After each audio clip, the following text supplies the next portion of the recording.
Assalamualaikum warahmatullahi wabarakatuh. Syukron walhamdulillah wassalatu wassalamu ala rasulillah. Baik, langsung saja. Di sini saya akan menjelaskan sedikit materi dari mata kuliah evaluasi pembelajaran bahasa Arab untuk memenuhi tugas ulangan tengah semester. Oke, selanjutnya di sini saya akan menjelaskan materi tentang tes maharah qiraah yang disusun oleh saya sendiri. Nama saya Safira Nur Sofyani, NIM 19030261000, jurusan Pendidikan Bahasa Arab. Nah, sebelum kita menginjak pada materi-materi secara mendalam tentang maharah al-qiraah, nah kita perlu mengetahui latar belakang dari maharah al-qiraah. Jadi di sini sudah ada pengertian ya dari maharatul qiraah. Adapun maharah itu artinya keterampilan. Sedangkan qiraah ya berasal dari kata qara'a yaqra'u qira'atan yang artinya membaca. Nah, secara istilah qiraah adalah proses komunikasi antara pembaca dengan penulis melalui teks yang ditulisnya. Maka secara langsung di dalamnya ada hubungan kognitif antara bahasa lisan dengan bahasa tulisan. Jadi disimpulkan bahwa maharah qiraah atau keterampilan membaca yaitu kemampuan mengenali dan memahami isi sesuatu yang tertulis atau lambang-lambang tertulis dengan melafalkan atau mencerna di dalam hati. Oke, selanjutnya materi selanjutnya yaitu maharah al-qiraah tentang al-mihnah yang berkaitan dengan al-mihnah. Jadi al-mihnah di dalam bahasa Arab itu artinya profesi atau pekerjaan. Nah, di sini sudah ada mufradat yang berkaitan dengan al-mihnah. Oke. Yang pertama ada tabibun, dokter. Syurtiyun, polisi. Hakimun, hakim. Swayyadus samaki, nelayan. Mudarrisun, mudarrisatun, guru. Muhandisun, arsitek. Suhafiyun, wartawan. Tilmidun, tilmidatun, murid. Tobbahun, koki. Mumarridun, mumarridatun, perawat.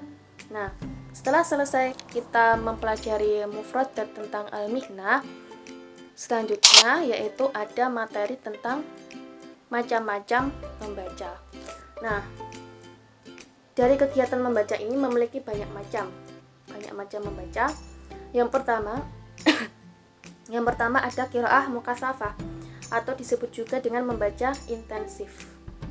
Jadi qiraah mukasafah adalah qiraah yang digunakan sebagai media untuk pengajaran kata-kata baru dan struktur-struktur baru. Nah, oleh karena itu materinya lebih tinggi ya daripada tingkat pembelajar. Materi ini terbentuk sebagai tulang punggung dalam program pengajaran bahasa. Nah, buku bacaan seperti ini merupakan buku utama dalam program pengajaran. Nah, buku ini digunakan pada sebagian besar waktu pengajaran dan sebagian besar perhatian guru dan pembelajar baik pada proses pengajaran maupun penilaian. Kemudian ada qiraah takmiliyah. Nah, qiraah takmiliyah ini berfungsi sebagai penyempurna dari peran qiraah mukasafah. Qiraah ini juga dinamakan dengan qiraah muwassa'ah. Kemudian qiraah ini biasanya digunakan untuk membaca cerita-cerita panjang dan pendek. Tujuan utamanya yaitu untuk kesenangan para pembelajar serta memantapkan apa yang telah mereka pelajari berupa kata-kata dan struktur-struktur pada qiraah mukasafah. Nah, di samping itu juga terdapat perbandingan ya antara qiraah mukasafah dengan qiraah takmiliyah. Oke, yang pertama yaitu ada tempat. Nah, pemecahan masalah pada qiraah mukasafah itu seharusnya di kelas ya. Nah, nanti guru menyajikan kata-kata baru dan struktur-struktur baru serta pertanyaan-pertanyaan untuk menguji pemahaman. Sebagai komplemennya, para pembelajar membaca materi qiraah takmiliyah di rumah. Nah, setelah itu baru didiskusikan di dalam kelas. Selanjutnya ada tingkat kesulitan. Nah, materi-materi pada qiraah mukasafah itu lebih tinggi ya, tinggi tingkatannya bagi para pembelajar. Nah, di dalamnya juga terkandung berbagai kata-kata baru dan struktur-struktur baru yang sebelumnya tidak dikenal oleh mereka. Nah, hal ini dikarenakan tujuan dari qiraah mukasafah adalah untuk menambah kekayaan bahasa bagi para pembelajar. Sedangkan qiraah takmiliyah itu bertujuan tidak mengandung kata-kata atau struktur-struktur struktur baru yang tidak dikenalnya. Oke, selanjutnya yaitu ada tujuan. Jadi, qiraah mukasafah ini bertujuan untuk menambah perolehan kosakata dan struktur kalimat sebanyak-banyaknya bagi para pembelajar. Sedangkan dalam beberapa kasus di qiraah takmiliyah itu bertujuan untuk menyalurkan kesenangan para pembelajar atau untuk memantapkan apa yang telah dipelajarinya pada qiraah mukasafah tersebut. Oke, selanjutnya yaitu ada skop. Nah, karakteristik materi qiraah mukasafah itu bersifat deskriptif, ilmiah, polemik, atau cerita. Sedangkan qiraah takmiliyah, skop materinya itu berkisar pada cerita-cerita. Nah, hal ini sesuai dengan tujuannya, yaitu untuk kesenangan dan pemantapan. Selanjutnya yaitu ada unit-unit bacaan. Jadi penyajian qiraah mukasafah dapat sempurna ya apabila diberikan bacaan-bacaan yang pendek. Jadi tiap-tiap unit bacaan itu berdiri sendiri, baik dalam materinya maupun dalam latihan-latihannya. Sebaliknya bacaan-bacaan pada qiraah takmiliyah itu ya berupa sebuah cerita yang panjang atau pendek. Ya. Kemudian selanjutnya ada kecepatan. Nah, pada qiraah mukasafah dapat terlaksana dengan sempurna apabila dilakukan dengan hati-hati. Nah, bisa 1 jam pelajaran itu kadang-kadang hanya dapat mencapai 1 halaman. Hal ini disebabkan karena materi pelajarannya lebih tinggi daripada materi pada tingkat para pembelajar umumnya. Nah, selain itu pada materi jenis membaca ini yaitu merupakan sarana untuk mengajarkan kosakata baru dan pola-pola kalimat baru. Sedangkan pada qiraah takmiliyah itu bisa sempurna apabila dilakukan dengan secepat mungkin ya. Bisa-bisa 1 jam itu kadang dapat mencapai beberapa halaman ya. Hal ini itu bisa dikarenakan dengan adanya perbedaan tingkat dan tujuan antara membaca intensif dengan membaca suplemen. Oke, selanjutnya yaitu ada materi qiraah samitah atau membaca di dalam hati. Jadi membaca dalam hati itu membaca yang dilakukan hanya dengan menggunakan mata, tanpa suara atau bahkan bisikan ya. Bisa tanpa menggerakkan bibir. Nah, tujuannya adalah penguasaan dan pemahaman, baik pemahaman secara global maupun rinci. Nah, untuk mencapai tingkat pemahaman yang baik pada pembelajar dengan waktu yang seefektif mungkin, ya hendaklah mereka dilatih meluaskan jangkauan pandangannya ketika membaca. Sedangkan yang dimaksud dengan jangkauan pandangan mata adalah kemampuan seorang membaca untuk melihat jumlah kata-kata pada suatu hal aman dan satu kali pandangan. Nah, di samping itu qiraah samitah itu memiliki unsur ya. Memiliki unsur yang pertama yaitu luasnya jangkauan pandangan, kemudian sedikit pengulangan pandangan, baik itu dari jumlah kata maupun waktunya, kemudian sedikit bersantai-santai dalam memandang kata yang dibaca. Oke, qiraah selanjutnya yaitu qiraah jahriyah atau membaca nyaring. Jadi membaca nyaring itu peserta didik nanti membaca teks secara nyaring di dalam kelas. Biasanya dilaksanakan di kelas yang tinggi-tinggi atau besar ya.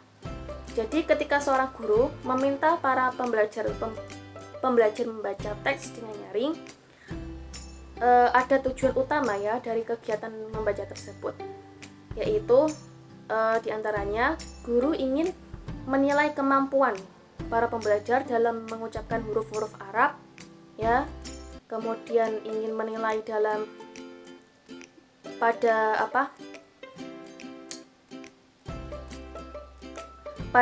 irama bacaannya, pada intonasi bacaan suatu kata atau kalimat, dinilai dalam tanda-tanda bacanya, dan ingin menilai dalam pemahaman para pembelajar pada apa yang mereka baca. Nah, seperti itu. Kemudian qiraah namudzajiyah. Nah, qiraah namudzajiyah ini merupakan kegiatan membaca yang dilakukan oleh seorang guru untuk dijadikan sebagai contoh atau model bagi para pembelajar. Sedangkan para pembelajar diminta untuk mendengarkan dan menirunya. Nah, model membaca ini biasanya dilakukan setelah kegiatan membaca dalam hati atau pertanyaan-pertanyaan untuk mengetahui pemahaman para pembelajar. Nah, di samping itu qiraah namudzajiyah ini bisa dilakukan dengan mengambil dua bentuk ya. Yang pertama ada qiraah mutaswilah dan qiraah mutaqatti'ah.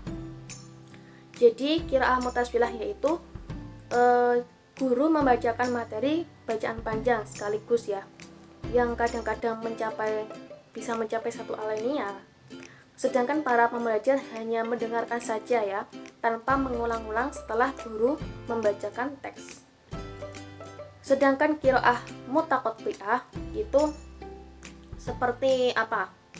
Seperti guru membacakan sebuah kalimat atau sebagian kalimat ya. Apabila kalimat tersebut terlalu panjang, kemudian para pembelajar mengulanginya secara bersama-sama. Baru setelah itu guru membacakan kalimat berikutnya dan para pembelajar mengulanginya secara bersama-sama. Nah, demikian seterusnya langkah-langkah tersebut dilakukan secara berulang-ulang. Oke, selanjutnya yaitu ada qiraah muwassa'ah. Nah, qiraah muwassa'ah itu qiraah yang melengkapi fungsi-fungsi dari qiraah mukatsafah.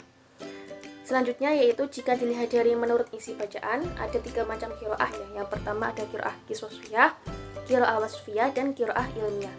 Jadi qiraah qisosiyah itu qiraah yang isi bacaannya dalam bentuk cerita ya, baik itu cerita pendek maupun cerita bergambar. Contohnya seperti cerita para rasul, para nabi, para sahabat, tokoh-tokoh Islam, dan lain-lain. Selanjutnya qiraah wasfiyah. Nah, qiraah wasfiyah ini bahan bacaannya bersifat deskriptif tentang suatu hal ya, seperti tema ar-rihlah, yaumul 'id, dan lain-lain. Nah, kemudian yang terakhir qiraah ilmiah. Qiraah ilmiah itu bahan bacaannya bersifat ilmiah ya, atau sistematis. Nah, contohnya itu seperti kitab-kitab keagamaan, umum, dan lain-lain seperti itu. Nah, oke, materi selanjutnya yaitu ada standar kompetensi tes membaca. Ada banyak ya. Yang pertama, melengkapi wacana, membaca dengan lancar, cermat, dan tepat, menentukan arti kosakata dalam konteks kalimat tertentu, menentukan fakta tersurat dalam teks, menentukan makna tersirat dalam teks, menemukan ide pokok dalam paragraf, menemukan ide penunjang dalam paragraf, menghubungkan ide-ide yang terdapat dalam bacaan, mensarikan, meringkas atau menyimpulkan bacaan, dan mengomentari, mengkritisi bacaan. Selanjutnya yaitu ada contoh-contoh soal untuk mengukur tes membaca. Oke, yang pertama ada melengkapi wacana. Jadi contoh soalnya seperti ini. Ahmad Balibun fil madrasah fi Madinah Surabaya. Nah, kalimat tersebut itu belum lengkap ya. Jadi nanti siswa itu diharapkan untuk melengkapi atau menyempurnakan pada wacana tersebut. Seperti itu. Nah, selanjutnya yaitu membaca dengan lancar, cermat, dan tepat. Nah, Nanti siswa itu disajikan teks ya, teks bahasa Arab ya, seperti itu. Nah, nanti siswa diharapkan untuk membaca dengan lancar, cermat, dan tepat, seperti itu. Kemudian menentukan arti kosakata dalam konteks kalimat tertentu. Nah, contohnya seperti yang di PPT itu ya. Wa huwa yaktubu ar-rasail ila asdiqaihi bil lughah al-arabiyyah. Nah, sebelumnya mohon maaf, di situ setelah apa? Itu contoh kalimat wa huwa yaktubu ar-rasail ila asdiqaihi bil lughah al-arabiyyah itu seharusnya masih ada 2 kata ya. Nah, itu merupakan pertanyaannya, yaitu ar-rasail bimakna. Nah, seperti itu. Jadi, siswa itu disuruh mencari makna dari lafaz yang digarisbawahi. Misalnya yang digarisbawahi yaitu ar-rasail ya. Ar-rasail bimakna titik-titik, seperti itu. Jadi, ar-rasail itu maknanya apa gitu. Nah, contoh lagi di bawahnya yaitu Hasan yatahaddatsu al-arabiyyah. Yatahaddatsu muradifuhu. Nah, siswa di situ disuruh untuk mencari persamaan kata atau sinonim dari lafaz yang digarisbawahi. Contohnya lafaz yatahaddatsu. Nah, itu persamaan dari yatahaddatsu itu apa? Seperti itu. Selanjutnya yaitu menentukan fakta tersurat dalam teks. Nah, nanti siswa itu sudah disajikan ada teks ya. Ya mungkin 5-6 paragraf ya. Misal di dalam soal tersebut ada teks ya. Teksnya itu untuk soal nomor 5-10 misalnya. Nah, nanti dalam menentukan fakta tersurat dalam teks, nah nanti siswa bisa mencari jawabannya atau mencari fakta tersurat itu di dalam teks yang sudah disajikan. Kemudian menemukan makna tersirat dalam teks. Nah, di situ sudah diberi contoh ya, seperti ayyuhuma ahammu al-lughah al-arabiyyah am al-lughah al-injiliziyah. Nah, nanti siswa diharapkan untuk mencari makna tersirat itu di dalam teks yang sudah disajikan. Kemudian menemukan ide pokok dalam paragraf. Nah, biasanya di dalam soal-soal bahasa Arab, soalnya ya seperti ini. Al-fiqrah ar-ra'isah fil fiqrah al-ulahiyah titik-titik. Nah, jadi nanti siswa diharapkan untuk mencari ide pokok dalam paragraf tersebut. Biasanya ide pokok itu berada di kalimat pertama ya. Kemudian menghubungkan ide-ide yang terdapat dalam bacaan. Nah, nanti siswa diharapkan untuk menghubungkan atau menggabungkan antara paragraf pertama dengan paragraf kedua. Nah, nanti ketika digabungkan atau dihubungkan muncullah ide-ide. Nah, nanti siswa bisa mencari ide-ide ketika kedua paragraf tersebut dihubungkan. Kemudian mensarikan, meringkas atau menyimpulkan bacaan. Nah, misalnya teks itu contoh ya, misalnya teksnya tentang tentang madrasah misalnya. Nah, itu bisa disimpulkan ya isi bacaan teks tersebut. Jadi siswa diharapkan untuk menyimpulkan isi bacaan dari teks yang sudah disajikan. Nah, selanjutnya yang terakhir yaitu mengomentari dan mengkritisi bacaan. Nah, nanti siswa diharapkan untuk mengomentari ya, mengkritisi dari isi bacaan tersebut. Misal contohnya teksnya tentang atau bacaannya tentang membuang sampah sembarangan ya, bisa jadi, atau yang lain ya bisa. Contoh seperti hukuman mati bagi pengedar narkoba ya bisa dikritisi ya itu, atau di komentar pro kontra ya bisa ya, seperti itu. Mungkin cukup sekian penjelasan materi tentang tes Maharah Al-Qiraah dari saya. Mohon maaf apabila ada kesalahan, ada yang kurang tepat, ada yang kurang pas.